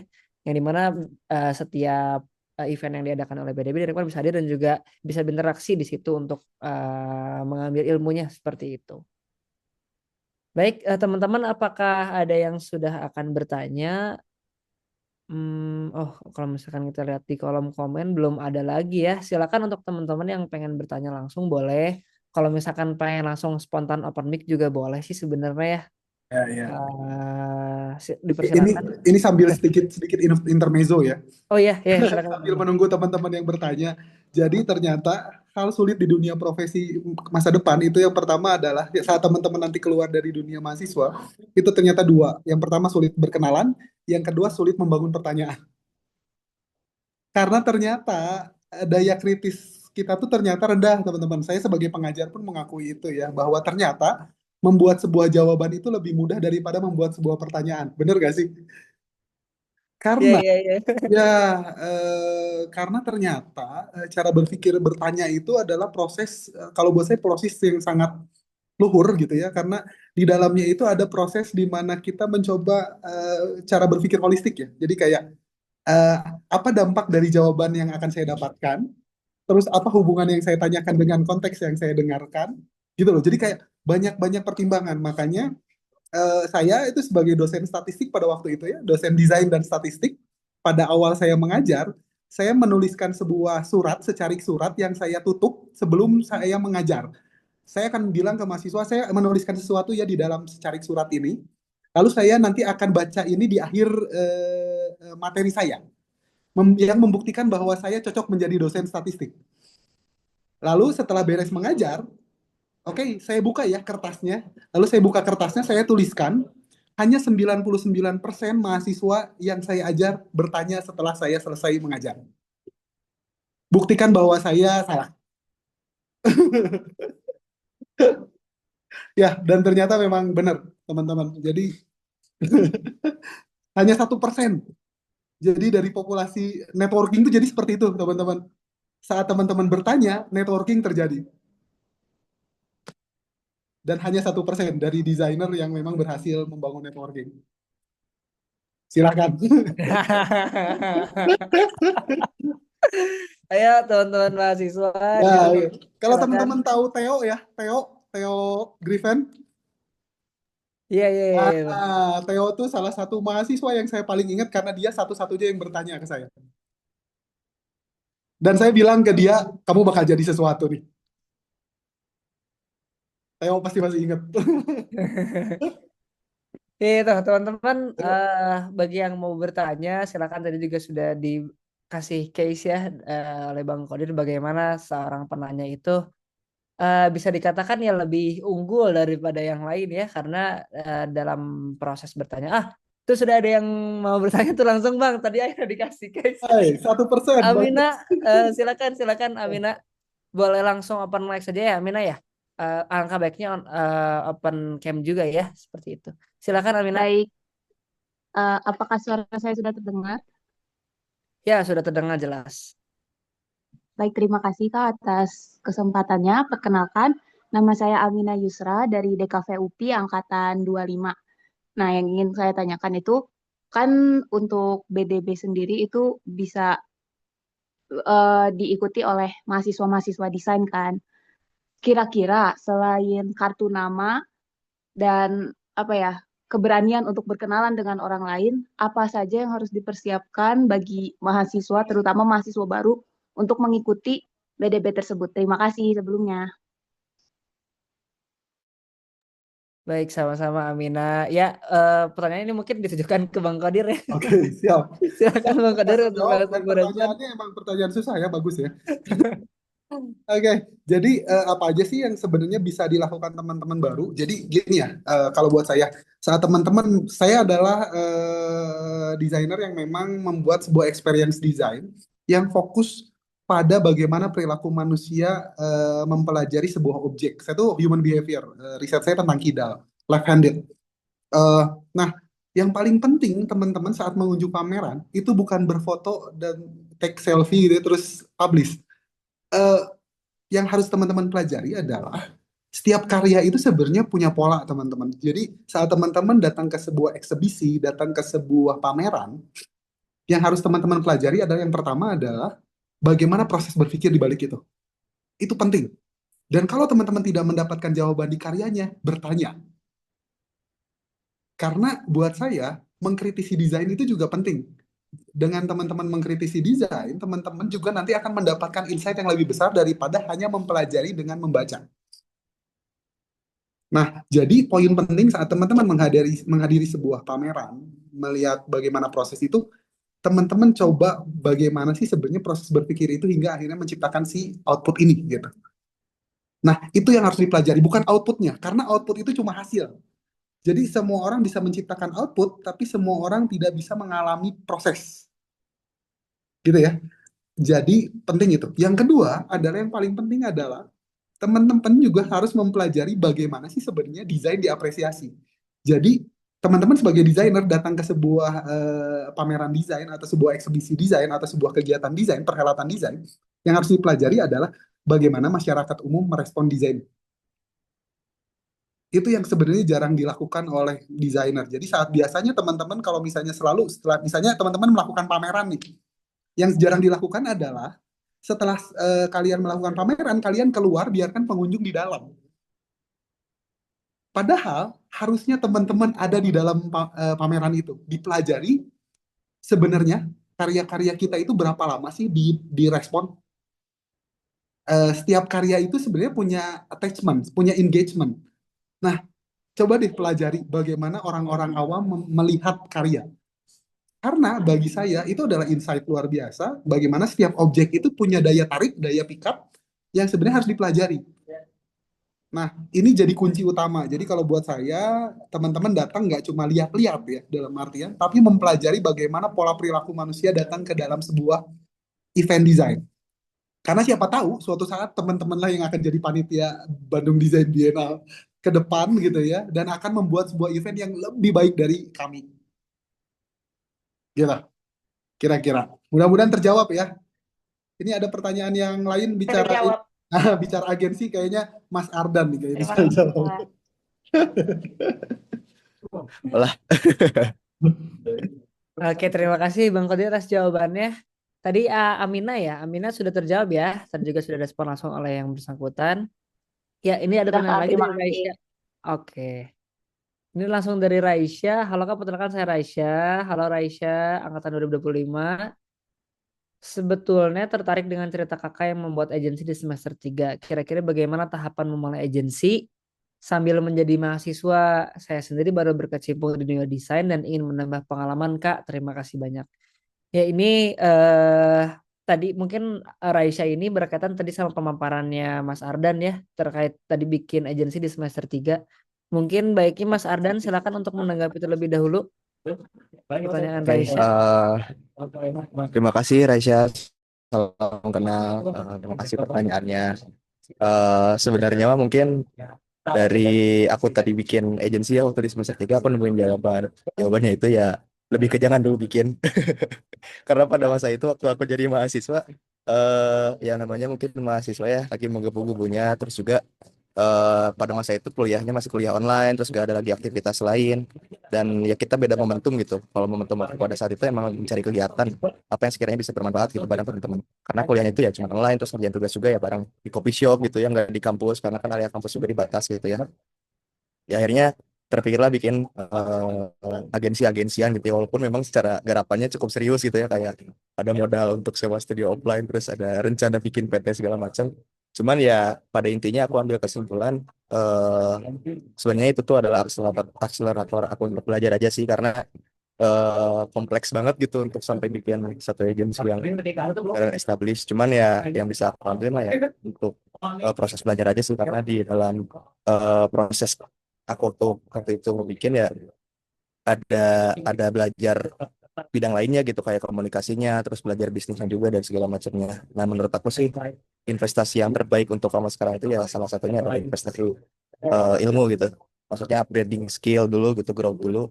Dan kalau konteksnya emang belajar ya mungkin lebih banyak look up ke orang yang emang udah ini aja sih, maksudnya udah coba expert di bidangnya gitu ya, atau udah bikin bisa mulai dari intern dulu gitu. Kayak gitu sih kalau dari aku sih. Jadi kalau tips and tricksnya nggak ada ya, soalnya aku juga bubar.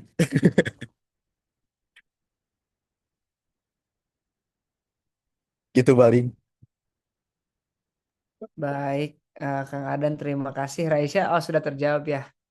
Oke, sip sip. Oke, baik terima kasih banyak Kak kata Raisya. Oke, Sama-sama. sudah terjawab ya Raisya. Terima kasih atas pertanyaannya ya. Ya teman-teman, silakan yang masih mau bertanya langsung saja di kolom komen atau raise hands kayak tadi. Nah, Tegar, sudah ada yang raise hand. Silakan Tegar untuk open mic dan open cam langsung ditanyakan saja apakah itu ditujukan untuk Bang Kodir atau Arden. Silakan. Oke, sebelumnya kenalin ya teman-teman, aku Tegar. Mungkin kalau sekarang graphic design di Studio Moco. Sebenarnya aku mau ngumpan topik aja sih, karena ini berkaitan eh, terkait Bandung Design juga, terus Reka Lestari juga. Eh, Terkait pengalaman mungkin ya, aku tuh banyak ke pameran ataupun acara-acara yang berkaitannya dengan desain gitu ya. Cuman ngelihat tuh beberapa atau banyaknya tuh memang dihadirinya oleh para desainer gitu. Sehingga kan sering kita ngobrol bahwa desain itu tuh kita emang ingin ciptakan untuk berdampak kepada masyarakat gitu. Nah, tapi selama ini yang mungkin banyak aku alamin, desain itu tuh memang di apa ya di hadiri atau pameran desain itu dihadiri banyaknya memang sama desainer lagi gitu. Sehingga eh, ada istilahnya tuh mungkin echo chamber gitu ya dari kita untuk kita lagi. Sehingga pemahaman desain itu ya hanya dipahami oleh kita sebagai desainer aja gitu. Tidak untuk masyarakat umum gitu. Nah, mungkin aku mau ngelempar topik diskusi aja sih dari tanggapannya yang Mas Ardan juga yang udah bikin Reka Lestari ataupun Bang Kodir yang juga ada Orchard Type ataupun sekarang Bandung Design Bienal gitu. Tanggapannya sih. Gitu aja sih paling Mas Raden, Mas Kodir sama Mas Ardan. Terima kasih. Ini asik banget ya pertanyaannya. Saya senang banget kalau ada pertanyaan-pertanyaan kayak gini. Mengkritisi desain gitu ya. Jadi bahwa apa yang kita lakukan kadang jadi echo chamber. Sebenarnya pada waktu kami membuat sebuah pameran archetype, ini mungkin ada yang udah datang atau belum mungkin ya, mungkin wajib datang supaya sadar bahwa memang sebegitu sulitnya kita menciptakan sebuah pameran. Pada 2019 sebenarnya kami juga sebagai archetype itu adalah peserta BDB Bandung Design Biennale. Dan itu pertama kalinya Archetype hadir di Bandung ya sebagai pameran perdana dan pertama. Dan pada waktu itu sebenarnya keresahan kami menciptakan si pameran ini adalah echo chamber. Jadi bahwa kami merasa bahwa apa yang kita lakukan sebagai desainer itu tiga hal. Yang pertama, kita untuk mempublish apa yang kita lakukan itu kita melakukannya melalui pameran, betul ya? Agar orang lain tahu. Lalu yang kedua, kita menggunakan workshop sebagai media kita berkomunikasi apa yang kita lakukan. Lalu yang ketiga, kita melakukan talk show seperti kayak gini gitu ya, supaya orang tahu. Tapi ternyata dari tiga hal tersebut, itu kita selalu satu arah, selalu bercerita satu arah tentang apa yang kita lakukan. Nah, pada waktu itu kami menciptakan sebuah eksebisi bagaimana supaya orang yang datang ke pameran itu benar-benar orang non-designer. Jadi target keberhasilan kami di pameran pertama itu indikatornya. Bahwa gimana caranya ya pameran kita itu dihadirinya adalah bukan sama desainer. Nah, pada waktu itu kami meriset bahwa ternyata untuk kita bisa membuka ruang orang lain untuk hadir itu adalah memang harus melakukan lintas disiplin. Jadi salah satunya program telaah desain ini diskusi lintas disiplin itu benar-benar pada waktu itu menjadi konsep awal kami untuk menciptakan bagaimana diskusi desain itu dihadiri oleh orang-orang yang memang non desainer untuk menjadi pembicara bicara tentang desain. Agar sebenarnya apa yang semua lakukan itu memang sedang berproses desain gitu. Hanya kita yang mungkin yang secara akademisi atau secara ininya kita adalah desainer gitu. Tapi sebenarnya semua orang berpikir desain. Nah, desain ini memang terlalu kata yang menjadi sangat terblok ya. Hingga akhirnya sebenarnya yang paling inklusif itu adalah kreatif. Iya nggak sih? Kalau acara kreatif pasti dihadirin orang umum, tapi kalau acara desain didatangkan oleh orang-orang desain. Makanya ini sebenarnya jadi tantangan banget. Jadi buat saya archetype pun juga berusaha untuk menjawab itu. Hingga akhirnya benar-benar memang kita menghadirkan orang-orang yang bahkan bukan desainer, bahkan bukan profesi sebagai seni, tapi hadir ke kami karena kita berharap bahwa itu tadi ya, bagaimana sih menciptakan sebuah eksebisi dua arah gitu, di mana semua orang itu akan menjadi sebuah karya kalau di pameran kami. Jadi ini sebenarnya keresahan yang sebenarnya nanti pun akan dijawab oleh teman-teman dan harus bisa dijawab lebih baik sama teman-teman. Jadi PR besar kita adalah desain itu masih eksklusif, masih masih dalam circle-circle yang memang desainer lagi. Betul, sepakat. Sepakat banget. Jadi kita harus bikin beberapa alternatif yaitu tadi ya, bagaimana lintas disiplin jadi peran penting buat membuka semua keeksklusifan desain. Gitu, kira-kira mungkin Mas Ardan bisa jawab. Terima kasih Gar untuk lemparan topiknya ya. Cukup berat sih sebenarnya. Tapi aku sepakat juga nih apa yang dikatakan yang Kodir tadi. Bahkan bukan hanya orang yang desainer gitu ya, maksudnya yang nggak tertarik buat datang. Bahkan desainernya sendiri pun kadang jarang tertarik gitu. Kayak di kampus aja sendiri nih nggak semua tuh mau ngelook up tentang kegiatan-kegiatan desain gitu ya.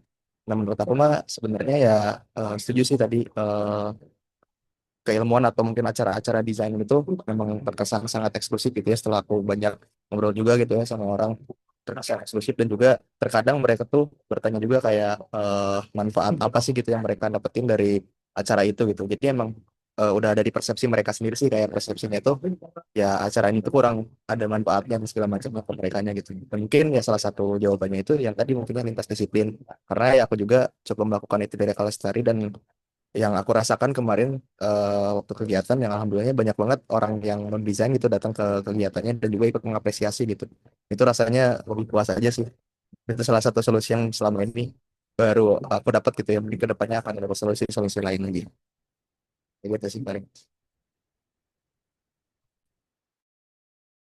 Oke, terima kasih Bang Qadir Ardan atas tanggapannya. Bagaimana Tegar?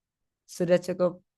Oke, berarti kurang lebih yang dari dijawab sama Bang Konti sama Mas Ardan terkait inklusivitas juga melibatkan pihak-pihak yang memang tadi contohnya di Arketab melibatkan masyarakat ataupun secara narasinya pun dibawa lebih general mungkin ya tadi dari kreatif ataupun hal-hal lainnya. Jadi emang sih hal-hal yang kayak gini tuh apalagi di kampus mungkin ya karena aku dulu juga di DKV UPI jadi emang masih banyak yang mungkin kalau masih yang bukan awam tapi awal-awal tuh masih kayak ngerasa nggak tahu lah tentang ini apa desain kayak gimana segala macam. Tapi kalau di narasinya kita lebih di bawah general, mungkin mereka jadi lebih terbuka gitu ya. Jadi kayak ngerasanya oh aku juga bisa ikutan gitu kayak gitu sih.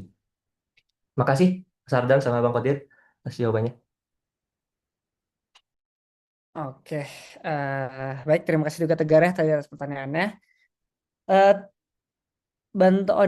ini ada dari Kak Dian dari Wanara. Ada informasi, bantu menambahkan informasi untuk sementara volunteer sementara sudah berjumlah 100 orang. Kita tutup sementara. Nanti kalau ada open call tambahan akan kita infokan kemudian. Untuk info lebih lanjut bisa follow IG BDB @Bandung Design Biennale. Oh iya, jadi teman-teman ya tadi ada informasi tambahan bahwa volunteering sudah ditutup, tapi tidak untuk kemungkinan mungkin bisa di open call lagi mungkin tapi ya gitu. Silakan untuk pantengin aja IG BDB seperti itu. Ya, teman-teman hadirin pembicara dan juga penanggap, tak terasa waktunya kita sudah masuki jam 15.42 ya. Sesi eh, BDB 25 Ratu Kampus juga akan kita segera tutup ya karena waktu sudah menunjukkan jam segini. Mungkin sebelum ditutup, terima kasih Ardan ya sebagai pembicara, Bang Kodir juga sebagai penanggap. Terima kasih atas semua materi yang sudah di-share. Ini akan jadi satu keilmuan yang sangat bekal yang sangat baik ya untuk saya pribadi dan juga teman-teman hadirin di sini, sehingga diharapkan ke depannya bisa berkontribusi mungkin dalam ekosistem desain khususnya di Kota Bandung ya, karena juga sesuai sama tema besar BDB yang diusung tahun ini. Diharapkan sih si interaksi yang kita lakukan hari ini itu dapat menjadi arsip hidup ya, baik lagi akan bisa menjadi arsip hidup, sehingga diskursusnya, kata-katanya juga, terus juga semua yang di-share di dalam forum ini itu akan menjadi satu pergerakan lagi, satu inovasi lagi ke depannya seperti itu. Mungkin sebelum ditutup, Bang Qadir atau Arden ada pesan yang ingin disampaikan terlebih dahulu? Cukup kayaknya. Cukup. Oke, Bang Qadir. Ardan cukup? Aman Mas, Oke, lanjut. sip. Oke, kalau kayak gitu, untuk teman-teman partisipan, terima kasih juga telah menghadiri atas waktunya untuk menghadiri acara ini. Dengan demikian, saya Raden Fikri mohon maaf jikalau ada salah-salah kata atau perilaku selama sesi ini. Terima kasih sekali lagi atas waktunya. Oh, oke. Sebelum kita tutup secara formal, kita akan ada dokumentasi dulu foto. Ya, silakan teman-teman untuk bisa open cam-nya, memperlihatkan wajahnya sore-sore seperti ini. Tuh, oh ternyata Tegar rame-rame tuh. Satu Oke, studio nih, ayo silakan. guys. Ayo, silakan, silakan. Teman-teman yang lain silakan untuk open cam. Kita kasih 30 detik untuk open cam ya sampai 15.45.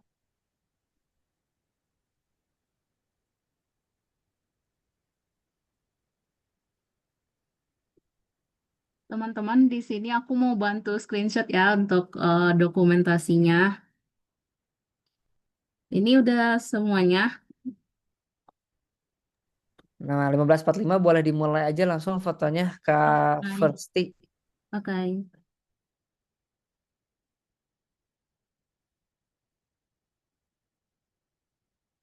Iya, boleh dimulai aba-abanya Oke. ya dari Kak Firsty ya. Ya, ini slides pertama dulu ya. 1, 2, 3. Sebentar. Selanjutnya slides kedua. 1, 2, 1, 2, 3. Nah, sudah. Terima kasih ya teman-teman. Oke, terima kasih juga Kak Firsty ya. Teman-teman mungkin sebelum kita tutup ini teman-teman boleh memantau IG-nya Bandung Design Biennale untuk informasi lebih lanjut terkait tadi ada forum, ada diskursus, ada pameran dan lain-lain, sehingga diharapkan teman-teman bisa andil dan juga berpartisipasi ya dalam BDB 2025 ini. Saja mungkin dari saya, sekali lagi mohon maaf jika ada salah satu perilaku. Terima kasih atas waktunya. Selamat sore. Wassalamualaikum warahmatullahi wabarakatuh. Waalaikumsalam warahmatullahi Waalaikumsalam warahmatullahi Terima kasih, Kak. Terima kasih, Kak. Terima kasih wabarakatuh. Semuanya. Terima Bye. kasih wabarakatuh.